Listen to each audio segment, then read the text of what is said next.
In 1325, on a marshy island no established power wanted, a despised tribe of wanderers drove stakes into the lakebed and began building a city that would, within 2 centuries, command tribute from nearly 400 subject peoples and grow to rival any metropolis on earth.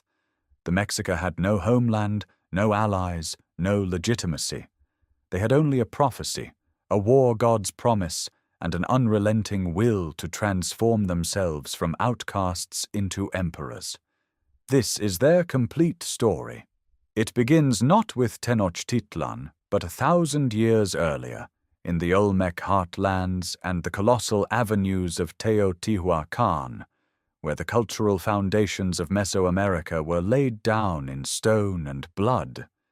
It follows the Mexica through generations of wandering, through humiliation and servitude under Tepanec overlords, through the revolutionary moment when Itzcoatl and his advisor Tlacaelel burned the old histories and rewrote destiny itself. It traces the empire's expansion under warrior kings, the sacred logic of sacrifice that fed the 5th sun, the floating gardens and canoe-choked canals of a lake city of 200,000 souls. And it follows the story to its shattering conclusion, when Spanish steel, indigenous rebellion, and epidemic disease brought the island capital to ruins in 1521. Yet this is not merely a tale of the ancient past. The eagle devouring the serpent still flies on the Mexican flag.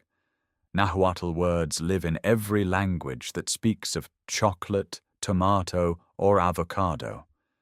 Beneath the streets of Mexico City, the stones of the Templo Mayor still emerge from the earth. Nearly 2 million people speak Nahuatl today. The Aztec world did not vanish. It transformed. If you value complete journeys through the rise and fall of civilizations, subscribe so you never miss what comes next. Each week we walk the full arc of a world that shaped history. Let us begin where all Mesoamerican stories begin, with the land and with those who came before. Long before any people called themselves Mexica, long before an eagle settled upon a cactus in the marshes of a highland lake, the land itself was ancient. The Valley of Mexico sits at nearly 2,300 meters above sea level, cradled by volcanic peaks whose eruptions built the very soil that would feed civilizations.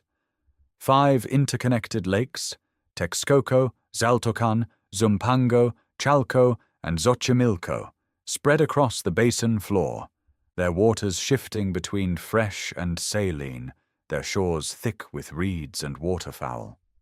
To the southeast, the snow-capped cones of Popocatépetl and Iztaccíhuatl rise against the sky. This is the stage upon which Mesoamerican history unfolds across 3,000 years. The earliest architects of that history emerge along the humid Gulf Coast lowlands, far from this highland basin. Beginning around 1,000 years before the Common Era, the Olmec carved colossal basalt heads, some nearly 3 meters tall, weighing dozens of tons, dragged from volcanic quarries across rivers and swampland to ceremonial centers at San Lorenzo and La Venta. These heads wear tight-fitting helmets, their broad faces gazing outward with an authority that transcends millennia. The Olmec established what later peoples would inherit: a sacred calendar, a cosmology linking rulers to the divine, the ritual ball game played in stone courts, and long-distance exchange networks carrying jade, obsidian, and cacao across hundreds of kilometers.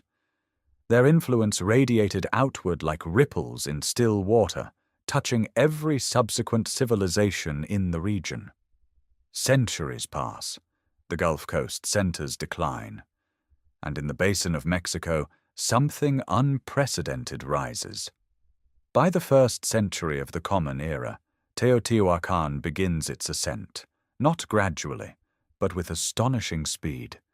Within 200 years, it becomes the largest city in the Western Hemisphere. At its peak, around the year 450, more than 125,000 people inhabit its gridded streets. The Avenue of the Dead stretches nearly 5 kilometers, flanked by the massive Pyramid of the Sun, built over a sacred cave, and the Pyramid of the Moon at its northern terminus. Apartment compounds house artisans, merchants, and laborers from across Mesoamerica. Workshops produce obsidian tools by the thousands. Murals blaze with jaguars, feathered serpents, and flowing water in pigments of red, green, and blue. Teotihuacan is not merely a city. It is the idea of a city, the Tollan, the place of reeds, the archetypal metropolis that every subsequent power in Mesoamerica will claim as spiritual ancestor. Then, around 550 of the Common Era, fire sweeps through Teotihuacan's ceremonial center. Whether by internal revolt or external attack remains uncertain, but the great city empties over the following decades. Its pyramids stand as silent monuments, already ruins when the Mexica encounter them 7 centuries later. Into this vacuum, after centuries of fragmentation, the Toltecs consolidate power at Tula, 70 kilometers northwest of the old metropolis. From roughly 900 to 1150 of the Common Era, Tula's warrior columns, 4 massive stone figures bearing atlatl dart throwers and butterfly-shaped breastplates, stand atop its central pyramid. The Toltecs propagate the cult of Quetzalcoatl, the feathered serpent, and their name becomes synonymous with civilization itself. To be Toltec is to be cultured, skilled, legitimate. Every dynasty that follows will fabricate Toltec ancestry to justify its rule. When Tula collapses around 1150 to 1, weakened by drought, migration pressures, and internal conflict, the basin of Mexico shatters into dozens of competing city-states. Azcapotzalco, Culhuacan, Texcoco, Xochimilco, Chalco, each claims fragments of the old prestige. The lakes remain, the volcanoes remain, the cultural grammar of pyramids and sacrifice and calendars remains. The land waits. Somewhere to the northwest, in arid scrublands beyond the frontier of settled civilization, a small, obscure people carries a sacred bundle wrapped in cloth, listening to the voice of a god who promises them a destiny they cannot yet imagine. They call themselves Mexica. They carry no city on their backs, no dynasty in their blood, no great temple complex to anchor them to the earth. What they carry is a god, wrapped in cloth, borne on the shoulders of priests who walk at the column's head. The sacred bundle of Huitzilopochtli moves southward through landscapes of dust and thorn. The god speaks through his carriers, in dreams, in the cries of birds, in the direction of smoke rising from signal fires. He promises a place, he promises an empire, but first he demands obedience and motion. The departure from Aztlan is traditionally placed around 1111 in the Common Era, though the date belongs more to sacred memory than to precise chronology. Aztlan itself, the place of white herons, the place of whiteness, may have been a physical location in the arid northwest, perhaps near the lakes of Nayarit or the marshes of the Sinaloa coast. Or it may have been a mythic charter, a point of origin constructed later to mirror the island city the Mexica would eventually build. What matters is the movement itself. 7 groups, 7 Calpulli, depart together and then scatter. The Mexica are only one band among several Nahuatl-speaking peoples pushing southward into the civilized heartland of Mesoamerica during the 12th and 13th centuries. The landscape they cross is severe. High desert plateaus give way to pine-forested mountain valleys, then descend into the semi-arid basins of central Mexico. They pass through territories already claimed by Chichimec hunter-gatherers, by settled agricultural communities, by the remnants of older political orders. The Mexica are not welcome. They are Chichimeca themselves in the eyes of established peoples, barbarians from beyond the frontier, speakers of Nahuatl but lacking the refinements of true civilization. They have no writing tradition, no monumental architecture, no royal lineage connecting them to the prestige of Tula. Yet they are learning. At each temporary settlement, and the migration chronicles record dozens of stops lasting years or even decades, the Mexica absorb the practices of their neighbors. They adopt more intensive agriculture, cultivating maize and squash in plots they will abandon when Huitzilopochtli commands them onward. They observe the ritual calendars, the temple construction techniques, the political hierarchies of the peoples around them. They serve as mercenaries, offering their ferocity in exchange for permission to settle briefly on marginal lands. Their reputation grows, useful in war, dangerous in peace, impossible to trust.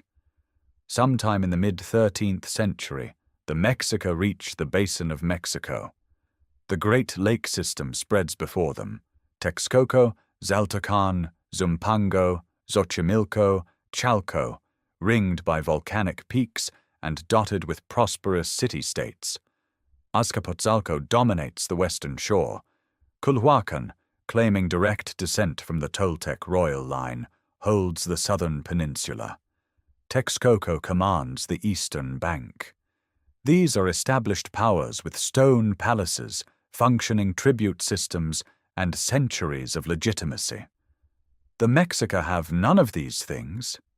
They settle at Chapultepec, the hill of the grasshopper, a rocky promontory on the lake's western edge with fresh springs and defensive potential.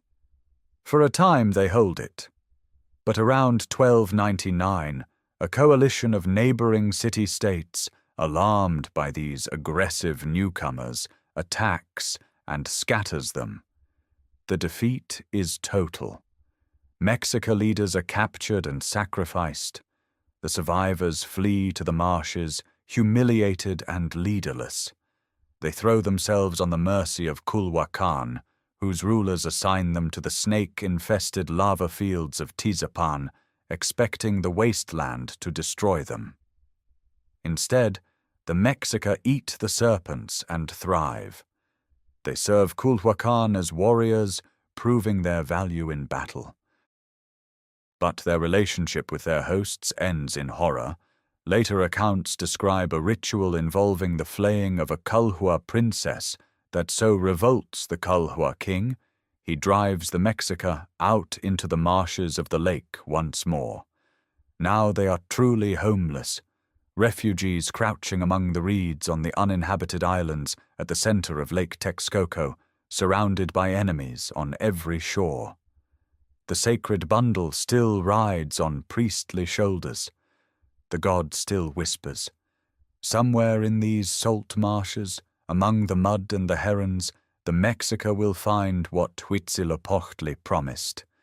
Not because the land is generous, but because no one else wants it. The island reveals itself at dawn. Mist lifts from the brackish shallows of Lake Texcoco, and there among the reeds and sedge-grass, on a rocky outcrop barely rising above the waterline, an eagle perches atop a nopal cactus growing from a split stone. In its talons, a serpent writhes. The priests see it first, the sign Huitzilopochtli promised generations ago, the marker of a homeland that no army can easily reach, and no rival king has claimed. The year, according to later Mexica reckoning, is Two House, 1325 in the Christian calendar. The wandering ends here. What greets the Mexica is not paradise. The island sits in the saline western portion of the lake, far from the freshwater springs of the southern shore. The ground is marshy, unstable, threaded with channels too shallow for large canoes. No timber grows here. No quarries of building stone lie within reach. The surrounding lakeshore belongs to powerful city-states, Azcapotzalco to the west, Texcoco to the east, Culhuacan to the south, all of whom regard the Mexica as unwelcome squatters on worthless land. Yet this very worthlessness becomes their shield. No one contests the claim because no one wants it. The first structures are humble beyond measure. Reed and mud houses cluster around a central clearing where the sacred bundle of Huitzilopochtli finally comes to rest. A small platform of earth and stone, barely higher than a man, serves as the god's first temple. The Mexica drive wooden stakes into the lakebed, weave wattle frames between them, and pack these with lake sediment and decaying vegetation to create the first chinampas, rectangular plots of reclaimed land that will eventually transform the island into a garden city. Each chinampa is anchored by willow trees whose roots grip the shallow bottom. Mud dredged from canal floors enriches the planting surface. Maize, beans, squash, and amaranth take root in soil that the Mexica have literally manufactured from water. Within a generation, a second settlement emerges on a neighboring island to the north, Tlatelolco, founded by a dissident Mexica faction. The two communities share language, lineage, and religion, but maintain separate governance. Between them, the canal network expands. Canoes of hollowed cypress become the primary means of transport, carrying building materials, foodstuffs, and trade goods across the lake to mainland markets where the Mexica exchange fish, waterfowl, and lake salt for the wood and stone they cannot produce themselves. Yet survival demands more than agriculture and trade. It demands political legitimacy. The Mexica remain tributaries of Azcapotzalco's Tepanec Empire, obligated to provide warriors and goods to the powerful Tlatoani Tezozomoc. They possess no royal dynasty, no bloodline connecting them to the prestigious Toltec heritage that validates rulership throughout the basin of Mexico. Around 1375, they solve this problem with calculated diplomacy. The Mexica petition Culhuacan, the very city that expelled them decades earlier, for a nobleman of Toltec Culhua descent to serve as their first Tlatoani. Culhuacan agrees, perhaps seeing advantage in placing a client ruler among a useful warrior people. Acamapichtli ascends. His Culhua blood links the Mexica to the Toltec legacy, to the ancient glory of Tula, to the mythic authority of Quetzalcoatl's lineage. He takes wives from multiple Calpulli, the kinship-based neighborhood groups that form the Mexica social foundation, binding the new dynasty to every major family. The Tlatoani's palace remains modest, his power circumscribed by Tepanec oversight, his tribute obligations heavy. But the institution itself transforms everything. The Mexica now possess what they lacked through all their wandering years: a legitimate sovereign, a dynastic future, a place in the political order of the lake basin. The island city grows outward, chinampa by chinampa, canal by canal. The temple of Huitzilopochtli rises slightly higher with each passing year, faced now with stone carried by canoe from mainland quarries. Tenochtitlan is no longer a refugee camp. It is a city in formation, small and subordinate, but rooted at last in the geography that will define its destiny. Acamapichtli dies around 1395 and the Mexica face their first dynastic transition. The Council of Elders selects Huitzilopochtli, his son, a young man whose very name, hummingbird feather, suggests refinement rather than raw power. His accession requires approval from Azcapotzalco, a reminder that Tenochtitlan's sovereignty remains conditional. The Tepanec Empire stretches across the western shore of Lake Texcoco, its capital a sprawling complex of palaces and workshops where artisans produce luxury goods for a ruler whose ambitions encompass the entire basin. That ruler is Tezozomoc, already elderly by the time Huitzilopochtli takes the reed mat, yet possessed of a political cunning that will sustain his dominance for decades more.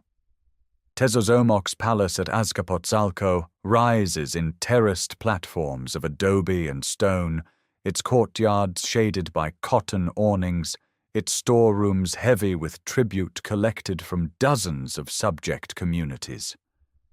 He rules not through ideology alone, but through a web of marriage alliances, strategic assassinations, and calculated generosity. He gives one of his granddaughters to Huitzilopochtli in marriage, a gesture that binds the Mexica Tlatoani to the Tepanec royal house while reinforcing the hierarchy between patron and client.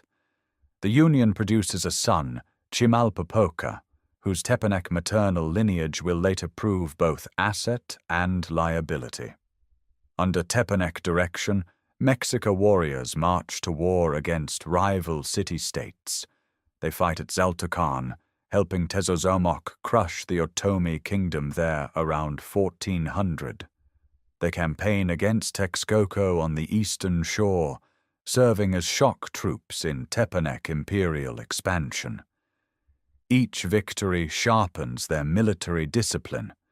Each campaign teaches them the logistics of mobilizing thousands of men across lake and mountain terrain. They observe how Tezozomoc manipulates alliances, how he isolates enemies before destroying them, how tribute flows upward through networks of intimidation and reward. The Mexica are learning the grammar of empire while serving as its instruments. Tenochtitlan grows steadily through these decades. Chinampas multiply along the southern and western margins of the island, producing surplus maize, squash, beans, and amaranth. The population swells as immigrants arrive from the mainland, drawn by opportunity in the rising city. The temple of Huitzilopochtli undergoes its first significant enlargement, its platform now faced with cut Tezontli stone, its stairway steeper, its twin shrines more imposing against the lake horizon. A second great temple rises at neighboring Tlatelolco, whose market begins attracting traders from across the basin. Huitzilopochtli negotiates a reduction in tribute owed to Azcapotzalco, a small concession, but symbolically significant. The Mexica begin weaving cotton cloth, previously a luxury they could not produce on their island without mainland cotton supplies. Trade relationships deepen. The Calpulli system matures, each neighborhood specializing in particular crafts or services, yet every achievement occurs within Tepanec parameters. Tezozomoc permits Mexica growth because it serves his purposes. A stronger Tenochtitlan means a more effective military vassal. Huitzilopochtli dies around 1417.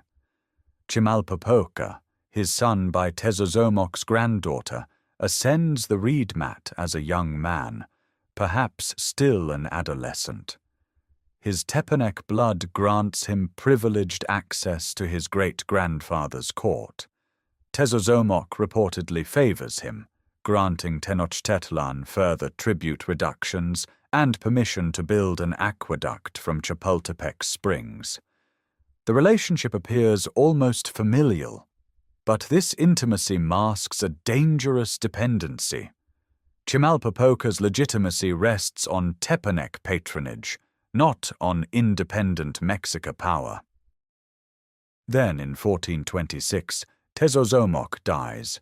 He is extraordinarily old, perhaps over 90, and his death shatters the political equilibrium he maintained through personal authority alone. His designated heir, Tayau, is swiftly murdered by his brother Maxtla, who seizes the Tepanec throne through violence. Maxtla lacks his father's subtlety. He views the basin's subject peoples not as clients to be managed, but as threats to be crushed. He moves against Chimalpopoca, who is found dead in his cage prison in 1427, strangled, or perhaps a suicide to avoid worse humiliation. Simultaneously, Maxtla drives Nezahualcoyotl, the rightful heir of Texcoco, into exile.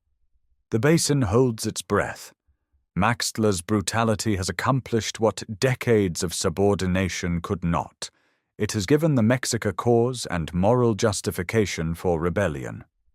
In Tenochtitlan, the council elevates Itzcoatl, an older son of Acamapichtli, to the reed mat. Beside him stands Tlacalel, his nephew, brilliant and ruthless. The Mexica are no longer willing servants. They are coiled, experienced, and ready. The war begins in 1428, and it begins with a gamble. Itzcoatl sends emissaries to Azcapotzalco, demanding that Maxtla release the Mexica from their tribute obligations. The demand is deliberate provocation. Maxtla refuses, as expected, and the refusal becomes the formal casus belli that Tlacalel has engineered. But the Mexica cannot fight alone. Their island city holds perhaps 40,000 people, formidable but insufficient against the Tepanec Confederation that commands dozens of lakeside towns. The alliance takes shape in the highlands east of the lake. Nezahualcoyotl, the exiled prince of Texcoco, has spent years gathering loyalists in the mountains of Tlaxcala and Huexotzinco. He is young, brilliant, and burning with the memory of his father Ixtlilxochitl's murder by Tepanec agents. When Itzcoatl's messengers reach him, the compact forms swiftly. Tenochtitlan's warriors and Texcoco's legitimacy united against a common oppressor. A third partner joins, Totoquihuastli of Tlacopan, a smaller Tepanec city whose rulers resent Maxtla's tyranny over their own kinsmen. 3 cities, 3 rulers, 1 purpose. The campaign against Azcapotzalco unfolds over approximately 114 days. Mexica warriors cross the lake in war canoes, their obsidian-edged Macuahuitl clubs gleaming with volcanic glass. Texcocan forces press from the east. Tlacopan's contingent blocks retreat to the west. Maxtla's allies peel away as the tide turns. Subject towns that served the Tepanecs out of fear now see which direction power flows.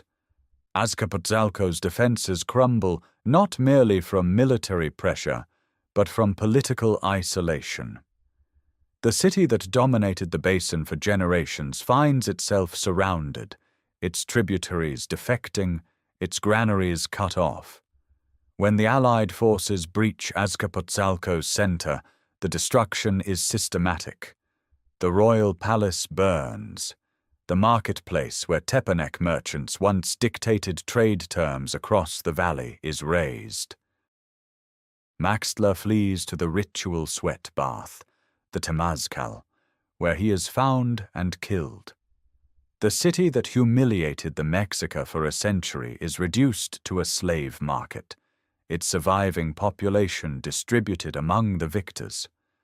The smoke rising from Azcapotzalco's temples signals a new political order for the entire basin of Mexico. The 3 victorious rulers divide the spoils with calculated precision. Tenochtitlan receives 2/5 of all future tribute. Texcoco receives 2/5. Tlacopan, the junior partner, receives 1/5. This arrangement, the Triple Alliance, becomes the constitutional framework of an empire, though no one yet uses that word. Each city retains internal autonomy. Each contributes warriors to joint campaigns. But from the beginning, Tenochtitlan's military strength gives it disproportionate influence, and Tlacaelel ensures that influence only grows. It is Tlacaelel who undertakes the most radical act of the post-war period. Appointed Xiuhua-Coatl, a title combining chief minister, supreme judge, and ideological architect, he orders the gathering and burning of existing historical codices.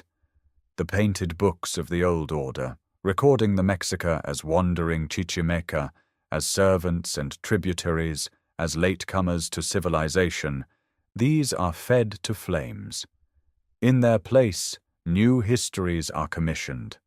The Mexica become chosen people of Huitzilopochtli, destined from the beginning to rule. Their patron deity is elevated from a tribal war god to a cosmic force, the sun itself, requiring human blood to rise each morning.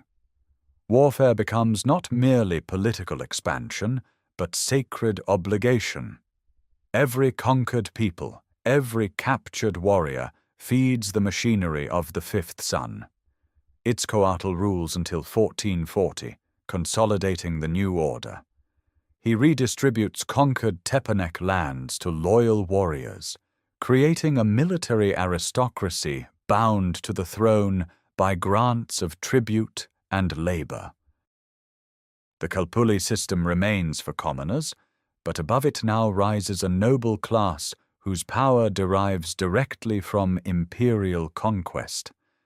Tenochtitlan's modest temple platform begins its transformation into the monumental Templo Maya. Each successive ruler will encase the previous structure in a larger shell of volcanic Tzontl stone, faced with stucco and painted in the red of Huitzilopochtli and the blue of Tlaloc. The island city is no longer a refuge of the desperate. It is the center of a new world, and its rulers have rewritten time itself to prove it was always so. Moctezuma Ilhuicamina ascends to the reed mat throne in 1440, and the empire he inherits is still young, still hungry. His name means he who shoots the sky with an arrow, and the decades ahead will prove the title prophetic. Where Itzcoatl broke the chains of Tepanec servitude, Moctezuma the Elder will forge something far more ambitious, a tributary system spanning hundreds of kilometers, binding distant peoples to the island city through the twin instruments of war and obligation. The first campaigns push eastward, down from the volcanic highlands toward the humid lowlands of the Gulf Coast. Mexica armies descend into the Tierra Caliente, conquering the Huastec and Totonac settlements that control access to vanilla, rubber, cacao, and the brilliant plumage of tropical birds. Each conquered Altepetal receives a Calpixque, a tribute collector who records obligations in painted codices and ensures the flow of goods toward Tenochtitlan. Cotton mantles arrive in bales. Liquid amber resin, seashells, and jaguar pelts follow. The empire does not occupy these territories with garrisons. It demands submission, extracts wealth, and moves on to the next target. Tenochtitlan transforms physically under this flood of tribute. Moctezuma commissions the great aqueduct from the springs of Chapultepec, a double-channeled stone conduit carrying fresh water across the lake on a raised causeway. One channel flows while the other is cleaned, an engineering solution of remarkable sophistication. The Templo Maya receives a new construction phase, its twin staircases climbing higher above the plaza, the shrines to Huitzilopochtli and Tlaloc now visible from the mainland shores. Then the sky closes. In 1450, the rains fail. Frost descends on the chinampas in seasons when frost should not come. For 4 consecutive years, harvests collapse across the basin of Mexico. The Great Famine of 1450 to 1454 devastates the population. Maize stores empty, families sell children into slavery among the Totonacs of the coast, where rains still fall. Vultures circle the causeways. The lake yields fish and algae, but not enough. Moctezuma orders the construction of a new temple to Huitzilopochtli, believing the god demands greater devotion. When the rains finally return in 1454, the Tlatoani draws a lesson that will reshape imperial ideology. The gods must be fed more generously, more constantly, or the world itself will starve. From this crisis emerges the institution of the Flower Wars, Xochiaoyotl. Moctezuma and his advisor Tlacaelel formalize ritualized conflicts with the unconquered states of Tlaxcala, Huexotzinco, and Cholula. These are not wars of annihilation, but choreographed battles designed to produce captives for sacrifice. Warriors meet on designated fields, fighting in matched pairs, seeking to subdue rather than kill. The captured return to Tenochtitlan to climb the temple steps. The arrangement serves multiple purposes. It trains young warriors, maintains military readiness, satisfies sacrificial obligations, and keeps neighboring states perpetually weakened without destroying them entirely. Yet it also breeds an undying hatred in Tlaxcala that will prove catastrophic generations later. Moctezuma dies in 1469, having reigned nearly 3 decades. His successor Axayacatl inherits an empire stretching from the Gulf to Oaxaca.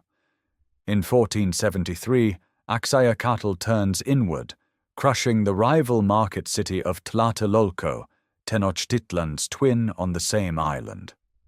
The Tlatelolco ruler Moquihuix falls from his own temple pyramid, and the 2 cities merge under a single authority.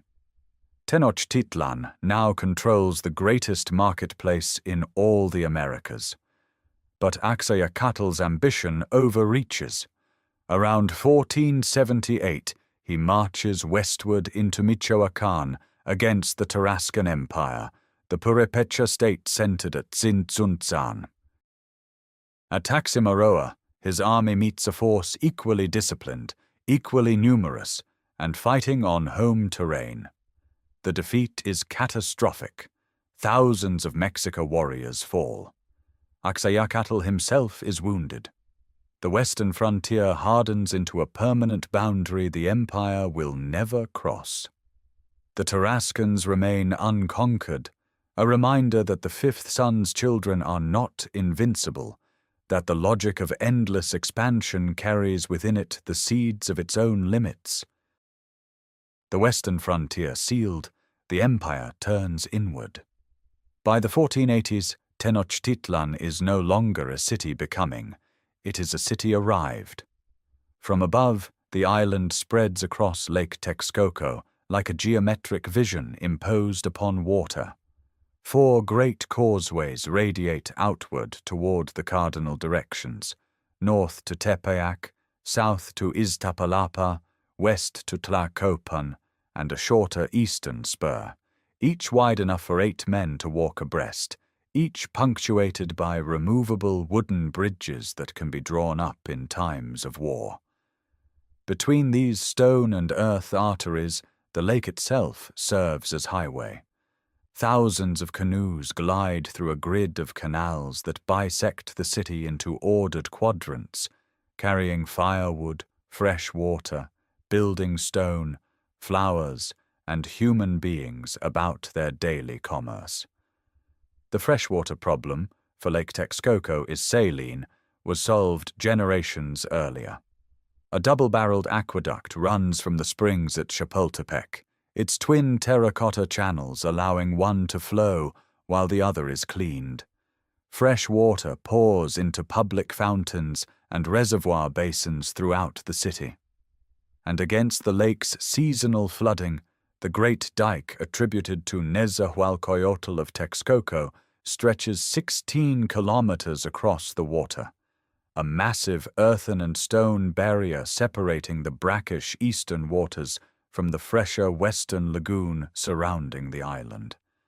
This single piece of hydraulic engineering makes urban life at this scale possible.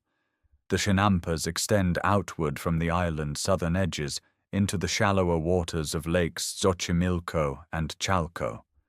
These are not floating gardens.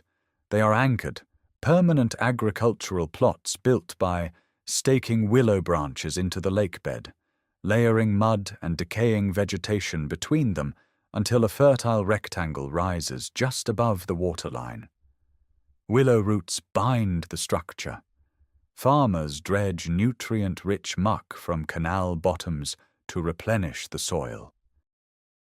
The system produces multiple harvests per year: maize, squash, beans, amaranth, chili peppers, tomatoes, feeding the 250,000 inhabitants who depend upon this engineered abundance. Within the city, life organizes around the Calpulli. Neighborhood units numbering perhaps 15 to 20 across Tenochtitlan. Each Calpulli holds its own temple, its own school, its own communal lands. Families within a Calpulli share occupation, kinship, and ritual obligation.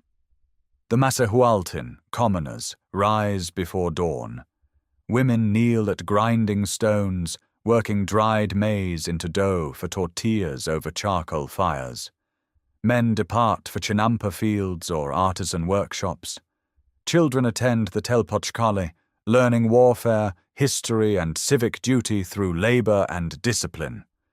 At the city's heart, the sacred precinct rises behind a serpent wall, the Coatepantli, enclosing the Templo Mayor, the circular temple of Quetzalcoatl, the ball court, the skull rack, and dozens of subsidiary shrines. Beyond this precinct sprawl the royal palaces, their hundreds of rooms housing courts of justice, tribute warehouses, armories, aviaries, and gardens stocked with every plant and animal the empire's reach can gather. But it is the market of Tlatelolco that reveals the city's living pulse. Every fifth day, 60,000 people converge upon a plaza so vast that the roar of commerce carries across the water. Goods arrive by canoe and tumpline, cacao from Soconusco, jade from Guatemala, obsidian from the Sierra de las Navajas, cotton from the Gulf lowlands, gold dust measured in quills, rubber balls, live turkeys, medicinal herbs, prepared foods, pottery, sandals, paper, dyes, and slaves standing upon wooden platforms. Judges patrol the aisles, standardized measures govern transactions, cacao beans and cotton cloaks serve as currency. The market operates with a sophistication that will astonish the first Europeans to witness it decades hence. Canoe traffic thickens at midday. Smoke rises from 10,000 cooking fires. The aqueduct murmurs. Priests ascend temple steps in the amber light of late afternoon. The city breathes as a single organism, fed by water, sustained by mud, ordered by ritual, and connected to an empire whose tribute flows inward along every road and waterway, like blood returning to a heart that never rests. The cosmos is not stable. It never has been. 4 suns have already perished, the first destroyed by jaguars, the second by wind, the third by fire, the fourth by flood. Each world ended because the gods who sustained it faltered, because the balance between creation and annihilation tipped toward darkness. The present age, the 5th sun, was born at Teotihuacan when the humble god Nanahuatzin cast himself into a divine bonfire and rose as the sun, but he would not move across the sky until the other gods sacrificed themselves, offering their own blood to set the heavens in motion. This is the foundational truth of Mexica cosmology. The universe runs on debt. The gods gave their lives so that humanity might exist, and humanity must repay that debt in the only currency the cosmos accepts: blood, hearts, life itself. This belief is not peripheral to the empire. It is the empire's engine. Every war of conquest, every tribute demand, every captive dragged up the steep steps of the Templo Mayor exists within this theological framework. The sun requires nourishment. Huitzilopochtli, the Mexica patron deity of war and solar fire, battles the forces of darkness each night and must be strengthened each dawn with the precious liquid. Chalchiuhatl, the sacred water, human blood. Tlaloc, the ancient rain deity who shares the Templo Mayor's summit, demands the tears of children to bring the seasonal rains that feed the chinampas. The two shrines crowning the Great Pyramid, one painted blue for Tlaloc, one painted red for Huitzilopochtli, represent the twin necessities of agricultural fertility and cosmic warfare. The calendar governs all. The Xiuhpohualli counts 365 days across 18 months of 20 days each, plus 5 unlucky nameless days. The Tonalpohualli cycles through 260 days, combining 13 numbers with 20 day signs in an interlocking sequence that determines fate, names children, and schedules ritual. Every 52 years, the two calendars align and the world teeters at the edge of annihilation. On that night, the new fire ceremony, all flames across the empire are extinguished. Darkness falls absolute. Priests climb the hill of the star, Huixachtlan, and watch the Pleiades cross the zenith. If the stars pass correctly, a priest drills new fire in the opened chest of a sacrificial captive. Runners carry the flame to every temple, every hearth. The world survives another cycle. In 1487, Ahuitzotl completes the sixth and grandest expansion of the Templo Mayor. The pyramid now rises 45 meters above the sacred precinct, its dual stairways climbing towards the sky. For the dedication, captives arrive from across the empire, warriors taken in campaigns against the Aztecs, the Mixtecs, the peoples of Oaxaca. For 4 days, lines of prisoners stretch along the causeways. Priests work in relays atop the temple, obsidian blades opening chests, extracting still-beating hearts held aloft to the sun before being placed in the Quasicali, the eagle vessel. Blood cascades down the temple steps, pooling on the stucco below. The numbers reported in indigenous sources, 80,400 are likely exaggerated, but even conservative estimates suggest thousands died during those 4 days. The Tzompantli stands nearby, a wooden rack displaying rows of skulls threaded on horizontal poles, their empty eyes facing the plaza. Copal incense rises in thick clouds from ceramic braziers. Priests, their hair matted with dried blood, their skin blackened with soot and cut from auto-sacrifice with maguey spines and obsidian blades, move between shrines performing rites at precise calendrical intervals.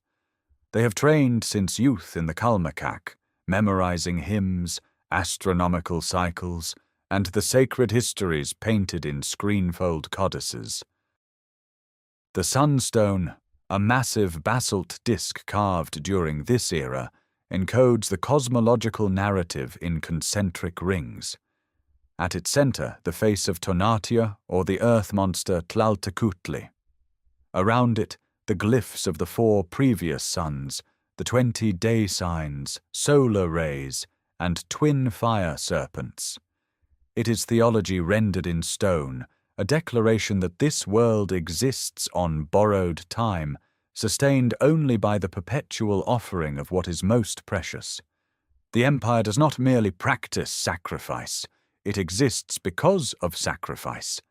Every conquered province, every road, every canal, every feathered shield carried into battle serves this single cosmic obligation: to keep the fifth sun burning above a world that darkness perpetually threatens to reclaim. The empire that sacrifice sustains must also be fed by war, and war in the Aztec world is not merely a political instrument, it is a vocation, a spiritual path, a system of social mobility carved into the flesh of every young man born within the Calpulli. By the 1480s, the machinery of imperial warfare has reached its most refined expression. In the Telpoch-Kalai, the house of youth found in every neighborhood, boys enter training at 15.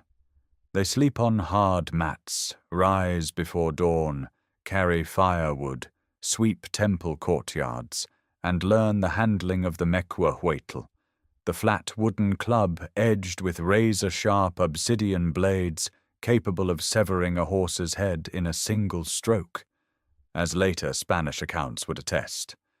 They practice with the atlatl dart thrower, the bow, the tepostopili thrusting spear. But technique alone does not make a warrior. What makes a warrior is captives. The ranking system is brutally clear. A youth who takes his first captive in battle becomes a Tlatoani, a captor, and earns the right to cut his boyhood hair into the temilotl, a single lock over the right ear. A second captive brings a mantle of orange cotton. A third grants access to the Quetzalcoatl regalia, the pointed conical hat and body paint of the Huastec style. 4 captives elevate a man into the elite orders. The Eagle Knights wear helmets shaped as open-beaked eagles, their bodies clad in feathered suits. The Jaguar Knights don full jaguar pelts, their faces peering through the animal's open jaws. These men sit in councils of war, dine in the royal palace, drink pulque publicly, a privilege forbidden to commoners, and wear lip plugs of gold and jade. A warrior who fails to take a captive in 3 consecutive campaigns faces social death, forced to abandon military life in disgrace. Yet the empire's reach extends beyond what armies alone can grasp. The Pochteca, the long-distance merchant guild, walk where soldiers have not yet marched. Operating from specific Calpulli in Tenochtitlan, Tlatelolco, and allied cities, these traders organize caravans of Tlamime porters bearing goods on tump lines across hundreds of kilometers. They carry obsidian, copper bells, rabbit fur cloaks, and golden ornaments southward into unconquered lands, the Mixtec Highlands, the Pacific lowlands of Soconusco, territories bordering the Maya world near modern Guatemala. They return with quetzal feathers, jaguar pelts, cacao, amber, and jade. Their patron deity is Yaxcatecatli, the lord of the vanguard, whose staff they carry as sacred emblem. The Pochteca occupy a paradoxical position. They accumulate vast wealth, yet must display ritual humility, entering the city at night, storing goods discreetly, dressing modestly before the Tlatoani. Their wealth threatens the nobility's monopoly on status, so they perform elaborate ceremonies of redistribution, hosting feasts where they give away their profits. But their true power lies in intelligence. Entering foreign markets disguised in local dress, speaking local languages, they map trade routes, assess military defenses, and identify political weaknesses. When they are attacked or murdered in foreign territories, their deaths provide the empire with casus belli, a justification for conquest. Under Ahuitzotl, who rules from 1486 to 1502, Both pillars drive the empire to its farthest reach. His armies push south through the Isthmus of Tehuantepec, conquering the cacao-rich province of Soconusco on the Pacific coastal plain near the border of modern Guatemala. The Codex Mendoza records the tribute extracted, 400 loads of cacao annually, jaguar skins, quetzal feathers, liquid amber, and gold dust in gourd containers. Ahuitzottl's campaigns add over 40 towns to the tribute rolls. Posteca caravans follow immediately behind the armies, establishing permanent trading posts, binding new provinces into the commercial web that feeds Tenochtitlan's insatiable markets. The empire now stretches from the Huastec coast to the Pacific lowlands, a mosaic of 400 subject polities held together not by garrisons, but by the twin threats of obsidian-edged war clubs and the merchants' quiet, watching presence in every distant marketplace. Ahuitzotl dies in 1502, and the manner of his death carries its own weight of symbolism, a blow to the head sustained during a flood, the waters he himself unleashed by building a new aqueduct from Coyoacan, rushing back to claim him. The empire he leaves behind is vast, restless, and in need of a different kind of ruler. The council of electors, senior warriors, priests, and nobles passes over seasoned generals and selects Moctezuma Xocoyotzin, a priest of Huitzilopochtli's temple, a man of contemplation rather than battlefield fury. He is perhaps 34 years old. His name means Angry Lord the Younger, distinguishing him from his great-grandfather. He has proven himself in war, taking the required captives, but his temperament belongs to the sacred precinct, to fasting, to incense, to the reading of celestial signs. His first acts reveal a sovereign who intends to remake the court itself. Within months of his coronation, Moctezuma dismisses virtually every commoner who holds administrative office in the palace. Stewards, tribute collectors, judges, ambassadors, men who rose through merit under Ahuitzotl, are stripped of their positions and replaced exclusively by members of the Pipiltin nobility. The message is unambiguous. Power will no longer flow upward from the Calpulli, it will descend from the throne. He institutes protocols of breathtaking rigidity. No one may look upon the Tlatoani's face. Visitors must enter barefoot, in coarse maguey fiber garments regardless of their actual rank, and prostrate themselves without raising their eyes. He eats alone behind a gilded screen. He changes garments 4 times daily, never wearing the same cloak twice.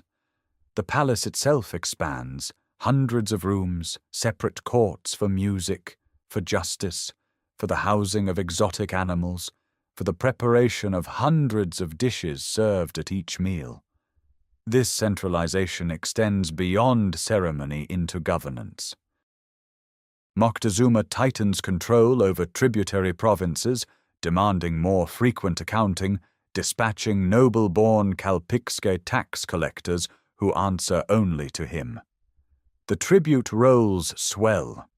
More than 400 polities now render goods to Tenochtitlan, cotton mantles by the hundreds of thousands, bins of dried maize and amaranth, cacao, copal incense, eagle feathers, turquoise mosaic, gold dust, and living captives.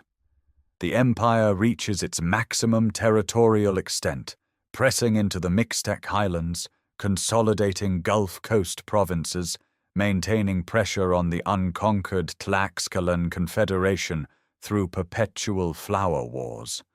Yet something shifts in the texture of the age. In 1509, a comet blazes across the night sky for months, a tongue of fire, the sources will later say, bleeding light toward the east. The lake floods without wind or earthquake, swallowing houses near the shore.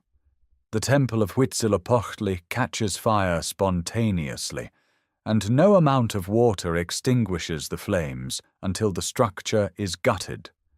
Fishermen haul a strange bird from the lake, an ash-colored crane with a mirror in its skull through which stars are visible at midday. These accounts, recorded after the conquest and filtered through colonial memory, may carry layers of retrospective meaning. But the anxiety they represent is real. Moctezuma consults seers, astrologers, dream interpreters. He sends for wise men from distant provinces. The answers satisfy no one. In 1517, reports arrive from the Gulf Coast. Maya traders describe enormous floating houses on the sea, carrying pale beings with hair on their faces. In 1518, the expedition of Juan de Grijalva sails along the coast, trading with coastal peoples, and word travels inland through the merchant networks with startling speed. Moctezuma dispatches painters to the coast to record what they see. They return with images on cotton cloth, towers of wood riding the water, men encased in metal, animals like enormous deer carrying riders. The Tlatoani studies these images in the silence of his private chambers. The empire stretches from sea to sea, 400 polities deep, fed by the labor of millions. And somewhere beyond the eastern horizon, something approaches that no tribute system, no obsidian blade, no prayer to the fifth sun has prepared this world to meet. In April of 1519, the thing that the painters recorded on cotton cloth becomes flesh. Hernán Cortés, a minor hidalgo from Extremadura with debts and ambition in equal measure, lands 11 ships on the Gulf Coast near the island of San Juan de Ulua. He brings roughly 500 Spanish soldiers, 16 horses, 14 cannon, and a hunger for gold that no tributary system in Mesoamerica has ever encountered. Within weeks he founds the settlement of Villa Rica de la Vera Cruz, a legal fiction designed to free him from the authority of Cuba's governor, and begins receiving emissaries from Moctezuma bearing gifts of gold, turquoise, and featherwork. The gifts are meant to satisfy and dismiss. They achieve the opposite. The gold inflames Spanish desire, and Cortés orders his ships beached and stripped of their fittings, eliminating retreat as an option. The march inland begins in August. The coastal Totonac city of Chempoala, resentful of Aztec tribute demands, provides porters, food, and warriors. Cortés ascends from the tropical lowlands through mountain passes where the air thins and snow caps the volcanic peaks. The landscape itself becomes an ally and an obstacle. Altitude sickness weakens his men, but the cold highlands also neutralize the tropical diseases that kill Europeans in the lowlands. In September, the column enters Tlaxcalan territory. The Tlaxcalans, unconquered enemies of the Triple Alliance for nearly a century, initially fight the strangers in a series of pitched battles lasting weeks. Spanish steel, cavalry charges, and crossbow bolts inflict casualties, but it is Tlaxcalan's strategic calculation that ends the fighting. They recognize in these newcomers a weapon against Tenochtitlan. The alliance forged here will prove more decisive than any cannon. Thousands of Tlaxcalan warriors join the march. In October, Cortés enters Cholula, a sacred city allied with Tenochtitlan. What happens there remains disputed in its causes, but not its outcome. The Spanish and their Tlaxcalan allies massacre thousands of Cholulans in the temple precinct, claiming a plot against them. The killing serves as terror, a message radiating outward through the trade routes and tribute networks. More polities defect from Aztec allegiance. On the 8th of November, 1519, the Spanish column crests the pass between the volcanoes Popocatépetl and Iztaccíhuatl and sees Tenochtitlan for the first time, a white city shimmering on blue water, causeways extending like stone ribbons across the lake, temples rising above a grid of canals. Moctezuma meets Cortés on the southern causeway at Iztapalapan, carried on a litter beneath a canopy of green quetzal feathers. The Tlatoani presents gifts and lodges the strangers in the palace of Axayacatl. For months an uneasy coexistence holds. The Spanish marvel at the market of Tlatelolco, the zoo, the gardens.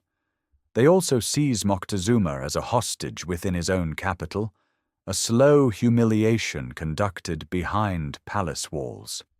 In May of 1520, Cortés departs to confront a rival Spanish force on the coast, leaving Pedro de Alvarado in command. During the festival of Toxcatl, when unarmed Aztec nobles dance in the Templo Mayor precinct honoring Tezcatlipoca, Alvarado orders his men to seal the exits and slaughter the dancers. Hundreds of the empire's finest warriors and priests die in the enclosed courtyard, cut down in their ceremonial regalia. The city erupts, barricades rise across canals, stones rain from rooftops. When Cortés returns with reinforcements, he finds his garrison besieged. Moctezuma is brought to a rooftop to calm his people. Stones strike him, or Spanish hands end him in the chaos. Sources conflict. Within days the Tlatoani is dead, his authority already shattered before his body grows cold.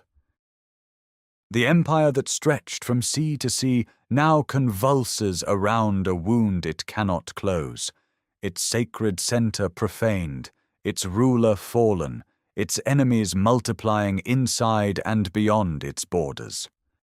The night of June 30th, 1520, is dark and wet.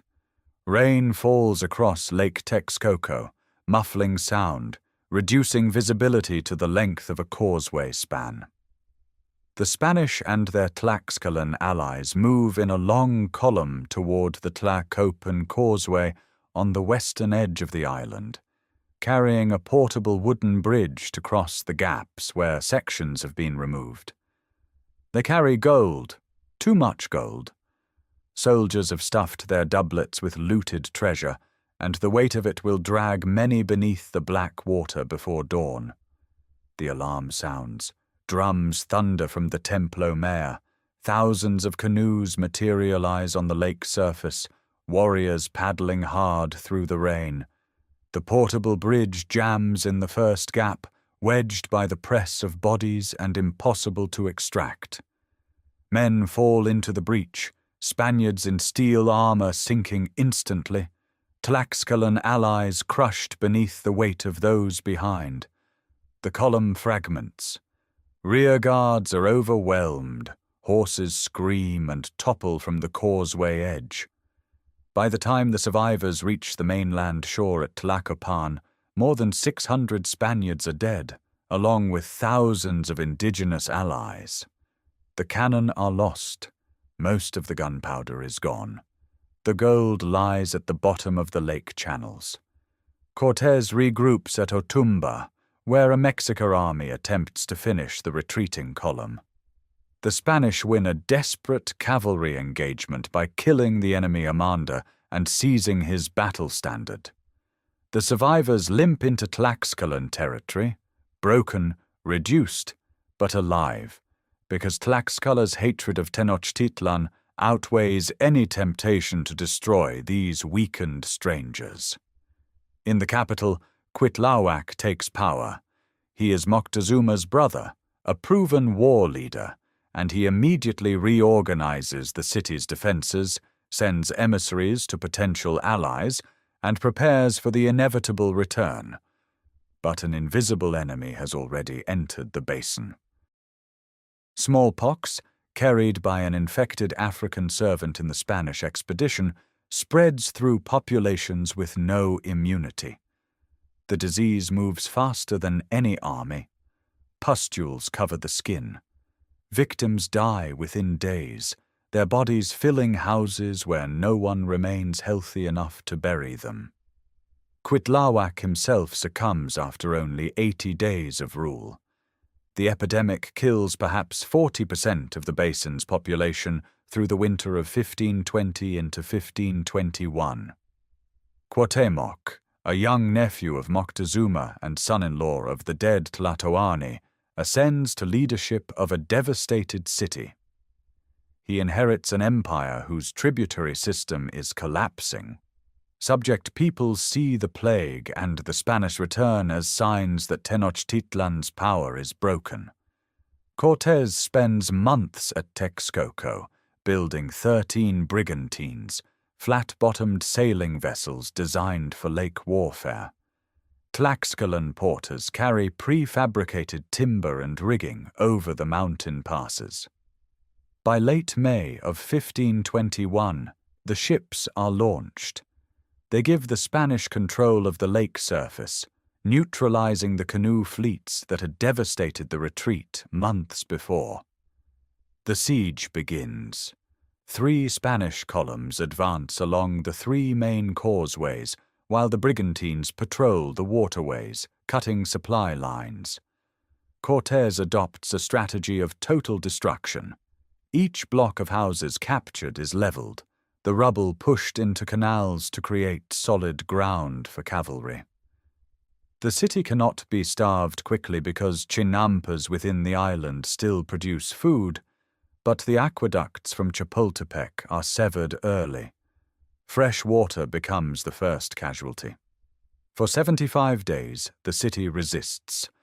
Cuauhtémoc refuses all terms. Warriors fight from rooftops, from canal barricades, from the rubble of their own homes. Disease continues its work alongside Spanish steel and Tlaxcalan obsidian. The population is compressed into the northern district of Tlatelolco as block after block falls. The stench of unburied dead fills the air. Survivors drink brackish lake water. By early August, the defenders occupy less than a quarter of the original city. On August 13, 1521, Cuauhtémoc attempts to flee by canoe across the lake. A brigantine intercepts him. He is brought before Cortés. The city that held 200,000 people is a field of rubble, ash, and corpses. Spanish and Tlaxcalan accounts alike describe the destruction as nearly total. An estimated 100,000 or more Mexica have perished in the siege alone. The island that once gleamed white across the water is unrecognizable. The 5th sun, which the Mexica had fed with blood for a century, sets over a world transformed beyond recognition. The rubble still smolders when the transformation begins.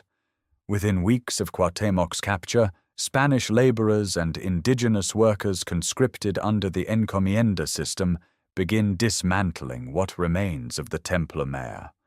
The carved serpent heads of Huitzilopochtli's shrine are pried loose and dragged to new foundations. Tezontli blocks that once formed the Great Pyramid's terraces become the walls of a Catholic cathedral.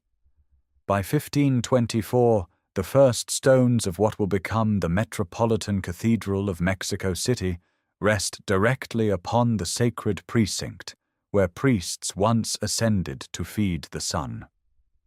Cortés builds his own palace atop the ruins of Moctezuma's residence. The grid of colonial streets follows, imperfectly, the older grid of canals and causeways. Lake Texcoco itself begins to shrink as Spanish drainage projects commence, a process that will continue for centuries until the lake vanishes almost entirely. Cuauhtémoc, the last Tlatoani, is taken south on Cortés's ill-fated expedition to Honduras. In 1525, accused of plotting rebellion on evidence that remains disputed, he is hanged from a saber tree in the jungle of what is now Tabasco.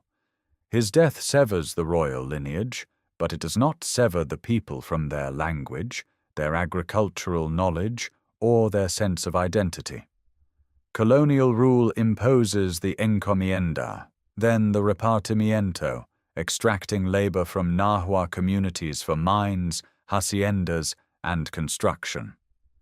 Disease, smallpox, measles, typhus, reduces the indigenous population of central Mexico from an estimated 25 million in 1519 to perhaps 1 million by 1600.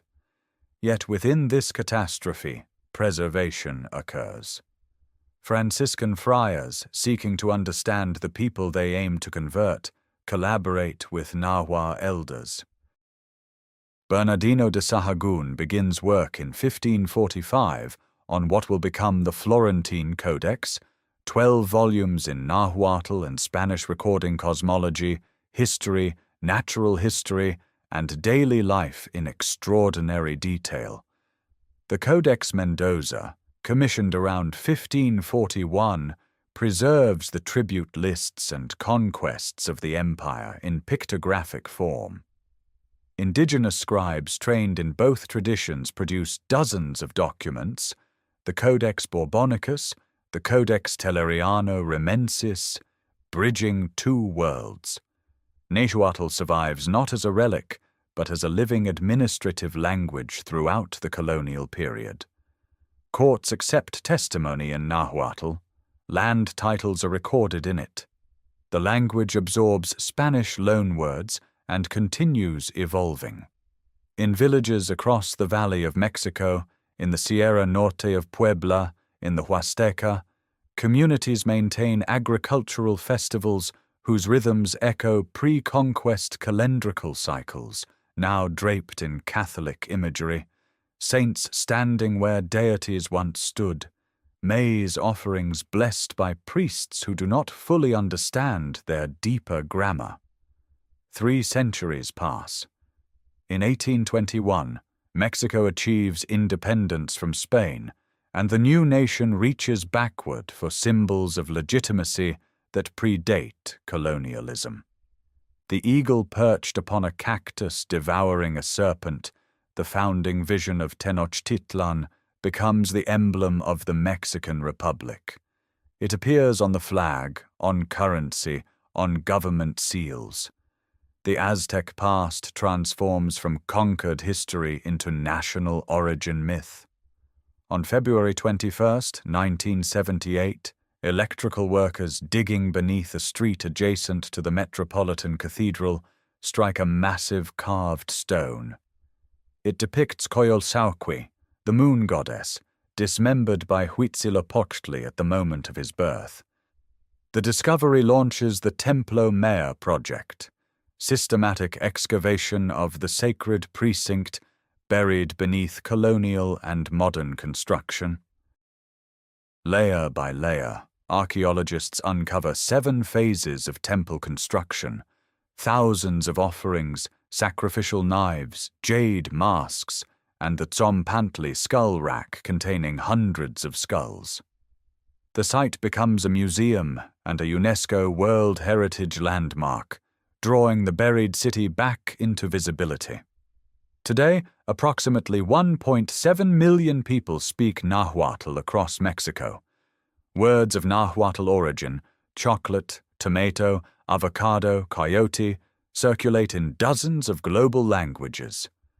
In the Sierra Norte, in Milpa Alta on the southern edge of Mexico City, in communities throughout Veracruz and Guerrero, Nahua people maintain linguistic and cultural practices that connect, however transformed, to the world the Mexica built.